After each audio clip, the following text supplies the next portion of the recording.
Hi, this is Tamara from mooglyblog.com, and in this video, I'm going to be demonstrating how to make some of the trickier bits for the Pig Squish, which is a free pattern you'll find on mooglyblog.com.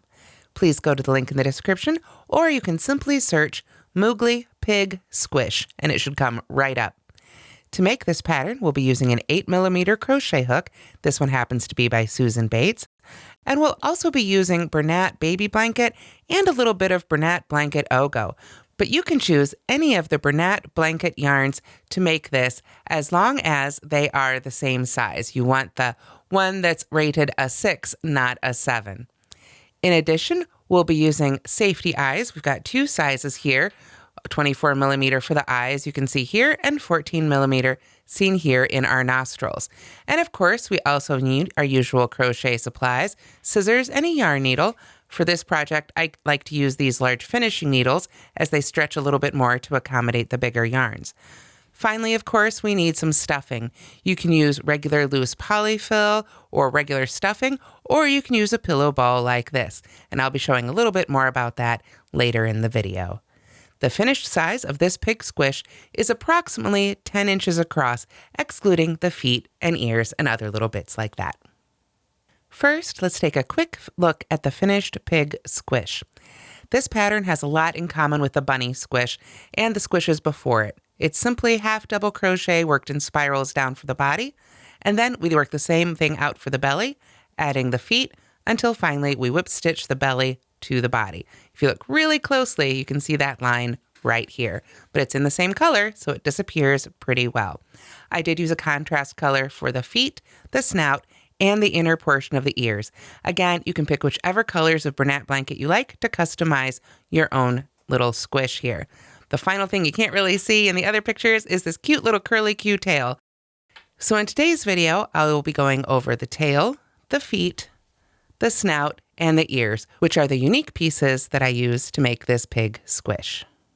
First, let's make the Pig Squish tail. To make the tail, I used my main color or color A. Again, you can use whichever colors you like. We're going to use the long tails of our project to sew our little tail to our pig. So you want to make sure to come in and leave about a foot or so of yarn before you start crocheting. Then we're going to simply start with a chain of 6. So I'll put my slip knot here on my hook. There we are. And then we're going to chain 6. 1, 2, 3, 4, 5, 6. Then we're simply going to make what is considered sort of a standard crochet corkscrew. We're going to skip the stitch closest to our hook and work 3 single crochets in each remaining chain till we get to the end. This will cause that twisty look that we want for our corkscrew pig's tail. So we'll skip that one right there, and I'm going to go ahead and work into the bottom of the stitch or the underneath hump, but you can work into whichever part you like. And I'm simply going to put 3 single crochets in each one of these chains. So there's 3 single crochets in the first chain. Then I'll find the next chain and do the same thing. 1, 2, and 3. And you can see it's already starting to want to curl up a little bit. Then we simply find our next chain and do the same thing, and we continue this down across. So since we started with a chain of 6 and we skipped the first one, that would be a total of 15 single crochets here, all worked back into that chain that we made. So I'm almost at the end here. You can see it is corkscrewing beautifully. We've got just one more chain. Let me pull up a little bit more yarn here. There we go. We've got our last chain right there. So we just work 3 single crochets right into that one. 1, 2, 3. And with that, we've got our tail made. You can see here, you can give it a little encouragement if you need to, but it really does want to just corkscrew right on up into this cute little tail. That is all the crocheting there is for the tail, so we want to go ahead and grab our scissors. And then again, we want to leave a little bit of a longer tail right here than we might normally. What we need to do then is simply finish it off. And then when it's time to add our tail to our pig, we've got 2 long ends here already built in that we can use to tie it onto our body to check placement and then weave in those ends to make it nice and secure. Next, let's work on the snout. To make the snout, I used color B, which was just a darker pink. Again, you can use any color that you like to customize your own pig squish. We're going to start, and again, I want to leave a little bit of a long tail here just so I can help use it to anchor down my piece when I go to assemble. And then I'll get my slip knot on my hook, and we're going to start again with a chain of 6. 1, 2, 3, 4, 5, 6. Now what we're going to do is skip the chain closest to the hook and half double crochet in each of the last 5 chains. So it started the same as our tail, but it's definitely going different right away. We skip that one closest to the hook, and we half double crochet in each remaining chain. 1, 2, 3, 4, and 5. If I can get right into that very last chain next to our slip knot. There we are.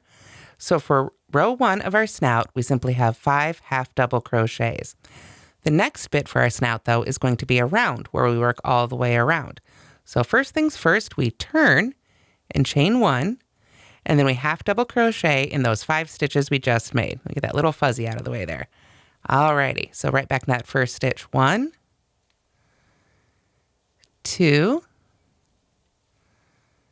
3, 4, and 5. So simply half double crochet in each of the stitches from the previous row. Then what we're going to do is we're going to work 4 half double crochets in the skipped chain. That skipped chain was, of course, our turning chain, that very last chain we made when we chained 6 and skipped the first one so we could half double crochet in the remainder. That skipped chain or turning chain is where we want to put the next 4 half double crochets. So essentially right into the side of row 1. So let's go right on in there. 1, 2, 3, and 4. And as you can see, that has pushed us around now to we're looking at the bottom of row 1. So now we're going to work a half double crochet in the bottom of each of those 5 stitches. So we can go right in the bottom there. 1, 2, 3, 4, and 5. And of course that one, I need to pull up a little bit more yarn here for my skein, but that one should bring you right up to our slip knot again there. So there's our 5th one. We'll go right in the bottom of that stitch next to the slip knot. There we are. So to finish off round 2, now we want to work 4 half double crochets into the side, the other side here of row 1, just to finish off that curve so it goes all the way around.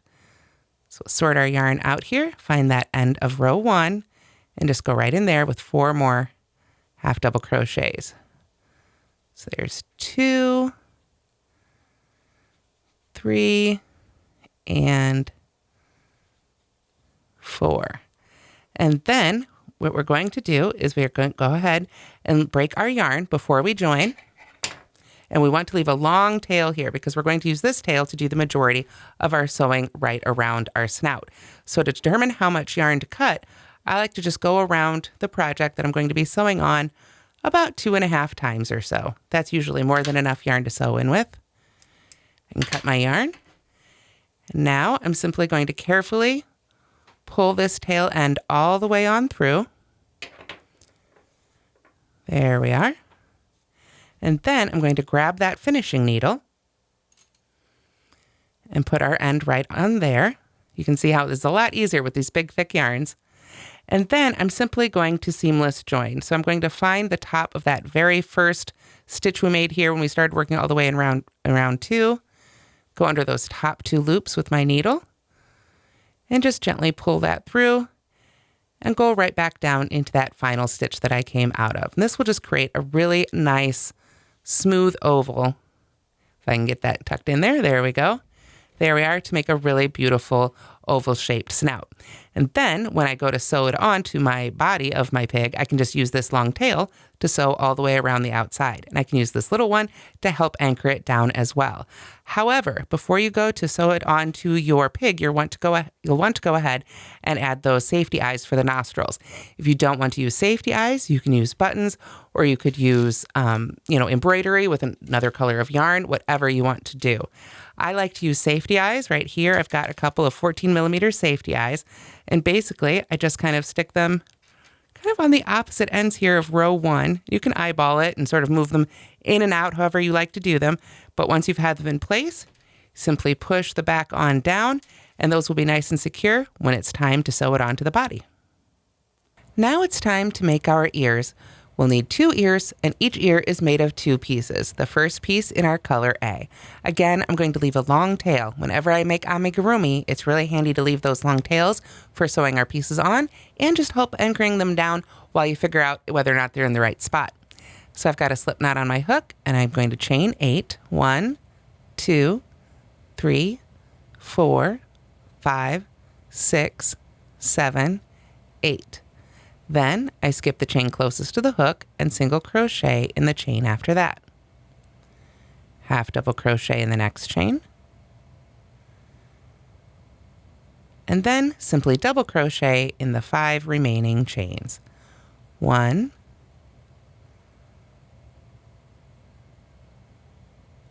2,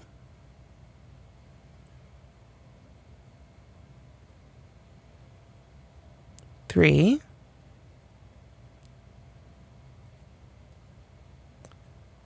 4, and 5. Should be our last chain here right next to the slip knot. Always a little harder to pull that little loop up. There we go. Alrighty. So that is row 1 for piece 1 of our ears. And now we're ready for row 2 of piece 1 of our ears. We're going to turn and start with a chainless starting double crochet. Pull the loop up to the height of a double crochet, secure it with my forefinger here on the hook, yarn over with a loop, go into that first stitch, yarn over, pull up a loop, yarn over, pull through that loop and behind the yarn over again and pull through the last 2 loops to finish. Then we double crochet in the next 3 stitches. 1, 2, and 3. Half double crochet in the stitch after that. And single crochet in the next stitch, and then slip stitch in the last stitch. Then we're ready for row 3. For row 3, we turn. We're going to slip stitch right back in that first stitch, single crochet in the next stitch. So we've got our slip stitch and our single crochet. Next, we're going to half double crochet in the next stitch, and double crochet in the last 4 stitches. 1, 2, 3, and 4. Then we break our yarn, leaving a long tail again for sewing, and set this piece aside while we make piece number 2. For piece number 2 of our ears, we're using our darker color. And again, I want to leave a long tail for sewing here. Then I'll go ahead and put the slip knot on my hook. And then we're going to begin with a chain of 6. 1, 2, 3, 4, 5, 6. Skip the chain closest to the hook and single crochet in the chain after that. Half double crochet in the next 3. 1, 2, and 3, and then double crochet in the very last stitch. Should be the one right next to the slip knot here. There we go. And that is row 1 for piece 2 of the ears. To make row 2, we turn and we begin again with a chainless starting double crochet in the first stitch. So we pull that up to the size of our double crochet, secure it, yarn over, insert in the first stitch, yarn over, pull up our loop, yarn over, pull through 2, yarn over, and pull through 2. Then we half double crochet in the next 2 stitches. So there's 1 and 2. Single crochet in the next stitch, and simply slip stitch in the last stitch. Then we're going to break our yarn again, leaving another long tail for sewing. So the final step for our ears is to assemble each ear. Again, you'll want 2 of these pieces so that you can make 2 ears total for your pig, unless of course you've got special designs for your pig. I'm going to take piece 1 and piece 2 and lay piece 2 right inside piece 1. You can see it really does kind of want to curve up like this. You just want to follow that natural curve and place this piece right inside. You can see it's just a little bit smaller. This right here was our final end where I went ahead and cut my yarn. And now I can just use that tail end to sew piece 1 into piece 2. Now what I'm going to be doing here is I want to try and really slide my needle under just one of the loops on this side of the outer portion of the ear, piece number 1, because we don't want the darker color to show through the back of the ear if at all possible. So we just want to pick up sort of one little strand there if we can, and just work our way right around the ear. Of course, we can sew right through this one because the color matches, so we don't need to worry about that at all. Get all our little tails out of the way here. There we go. And then we can just very carefully go right around the ear, picking up a few stitches. There we are. Then when it's time to come back and attach it, you just want to pick up, as I say, sort of one little loop so you can get it sewn right on there. You work your way all the way around until piece 1 is secured inside piece 2. Then you can weave in both those ends for piece 1, and you'll just have for piece 2, weave in the darker ends, leave the lighter colored ends or piece 1 ends for sewing onto the body itself. So now is a good time to go ahead and sew on the snout, the ears, and the tail, and add the eyes before you make and add the belly. It's a lot easier just to sew those things on when you have access to the inside of the body. So you'll take your body shape, and you'll want to sew on the ears using those long tails of piece 1. You can see piece 2 was all sewn in here, so I had those long tails to really anchor it down with and figure out my placement.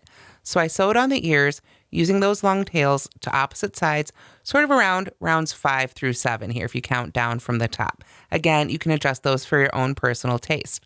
Then directly between those, I came down the front and added our snout right here. Now again, we'll want to add the nostrils before you sew the snout on, and you can use that long tail to sew it right on, right around rounds 14 through 16 of the body. Again, you can adjust that here for your personal taste. After you've got the snout secured, it's a lot easier to add those eyes, and I like to just sort of, you can see come out sort of a stitch or so from the side here to add those eyes. These are 24 millimeter safety eyes. And then finally, you want to go over here to the opposite side. Again, use those ears to help you center and add your little tail right there. I simply sewed in those tail ends and secured it on down right around round 17 of the body. The last unique piece we need to make here is the feet. There's also the belly, but it's just like the first few rounds of the body. So to make our 4 feet, I'm going to use our darker color, and this time I'm actually going to start not with a slip knot, which my fingers wanted to make, but rather with a magic circle. So I'm going to take my tail end of my yarn and go over my non-hook forefinger twice, like so. Insert my hook under both of those loops, grab the one end back, pull it just under that edge, yarn over, and pull a loop through. This helps hold the magic circle really nicely and secure together. Then we're going to chain 1 and then work a single crochet into the ring, and then 6 half double crochets into that ring. I'm going to go ahead and take my finger out with this bulky yarn. It is nice and secure. As I make that single crochet and these 6 half double crochets, I want to make sure that I go into the ring and also work over that tail. That will allow me to pull the center here very nice and tight. So there's 1, 2. Go ahead and straighten that out a little bit. It seems to want to curl up. I'm never sure why. 3, 4, 5, and 6. So that should be a total of 7 stitches in round 1. And we're going to be working in a spiral here, so we're not going to join, but we do want to go ahead and close up that center so it's nice and tight. This is why it's important to work over that tail, because now we want to just gently pull on that tail, and it will pull that center nice and closed. Do just a little bit at a time. This yarn does have a little bit of a grip here, you can see from the chenille, so we don't want to pull too hard and break our yarn. We just want to give it a gentle pull until it's nice and closed. Now we're ready for round 2 of our first foot here, and this is a good point to bring in a stitch marker if you have them available, since we are working in a spiral. So I'm going to go ahead and begin round 2. We're going to be putting 2 half double crochets in each stitch around. So we find the top of that first single crochet we made, and we'll go right in there for our first half double crochet for round 2, and that's where I'm going to go ahead and put my stitch marker, just so I know this is the stitch that starts round 2. When you're working in a spiral, it can be really easy to lose those. So now we need to put a second half double crochet into that same stitch. There we are. And then we're just going to continue to do that all the way around. 2 half double crochets in each stitch. So since we started with 7 stitches in round 1, by the end of round 2, we'll have a total of 14 stitches. So at the end of round 2, you might notice that it's starting to cup up sort of towards you in this direction. At this point, we just want to flip it the other way here so that our right side is facing out for our feet. And then we're ready to begin round 3. We've got that next first stitch marked right there with our stitch marker. So for round 3, we're going to start with a half double crochet in the first stitch. So we'll go ahead and move our stitch marker up as soon as we get that stitch finished to mark our new first stitch for round 3. There we go. Then we single crochet in the next 5 stitches. So 1, 2, 3, 4, and 5. Then we will half double crochet in the next 2 stitches. So there's 1 and 2. Then single crochet in the next 5 stitches again. 1, 2, 3, 4, 5. And there should be just 1 stitch left here before our stitch marker, and that's where we put our last half double crochet. Then I recommend that you go ahead and weave in that very first end right now. To secure a magic circle, it's always a good idea to go back and forth a couple different directions within that circle in your yarn needle, but you don't have to worry about trimming this end off. You can just leave it stuffed right inside our foot, because then we're ready for row 4. So we've been working in spiral rounds, but row 4 is going to be worked flat. We're going to squish the top of our foot closed, enclosing that little end right there so it can be just a little bit of stuffing to make our foot just a little bit puffier. To do this, we are going to go through the first stitch and the last stitch from the inside. We just want to squeeze those closed to create a seam right across the top of our foot. So I'm going to put my hook right in that first marked stitch. Then I'm going to carefully make sure my yarn's out of the way here, turn around and go through the last stitch that I made as well. We want to make sure that our yarn ends up on the outside there so we can yarn over, pull through both of those stitches, and simply single crochet. There we are. Now we can go ahead and get that stitch marker on out of our way. And we're going to continue to work through our paired stitches across. So we find the next stitch on this side, go right through that same stitch on the opposite side, and make another single crochet. And we're going to do that all the way across. If you'll recall, we had a total of 14 stitches. So at the end of this little row 4 here, we should have a total of 7.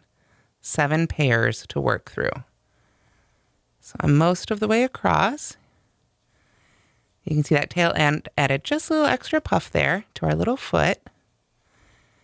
When you get to the last pair, sometimes it can seem a little strange because they're really kind of only separated by that 1 stitch there, but go right through the top of those last 2 stitches, and then you've made your foot. Go ahead and cut your end and finish off and make 3 more. So here you see our 4 feet. They've been added to the belly. Before we do the last round of the belly, we simply crochet that last round through the top of our feet and the row below, so that those are nice and secured. However, before we sew that belly onto our body, we need to stuff the body itself. So you can use loose fiber fill, like you see right here, and stuff it into that cavity before you sew the belly on. Or what I did for this one was I used a pillow ball. You can see the one I used right here. Now, these used to be available in 10-inch sizes, and if you can find a 10-inch pillow ball, I highly recommend it. It's just the right size for this project. However, for this project, I was only able to find the 12-inch one. I don't know if you can see here on our table, but it's quite a bit bigger than our finished stuffed animal here. So there are a couple things you can do to prepare this ball to make it easier to use for our stuffed animals. First and foremost, of course, go ahead and remove any tags, including this one. You're the consumer. You can go ahead and take that one off. Then I really want to point out what I love about these balls is that they have this zipper right here. So you can just open that up and take out the excess stuffing, but you've still got a great ball shape and liner right here. So that's actually where I got all this extra stuffing from. All this was pulled out of the ball that I used for the first Pig Squish. However, don't throw it away. I'm holding on to this for another project down the road. So it's not a waste. We're going to hold on to this fiber fill for later. However, this gives us a great opportunity to go ahead and remove as much fiber fill as needed to make this ball be the right size for our squish. And like I say, I really like having this fabric lining in here. Then, once you've got it installed in the body, you can pull out all the stuff you need to make it fit really well. And if you've got excess fabric, which you probably will, you can simply fold that over and sort of hold it in place before you sew that belly on to finish off your squish. And that's how to crochet the Pig Squish. Again, you'll find that as a free pattern on mooglyblog.com. Thanks so much for watching, and don't forget to like and subscribe.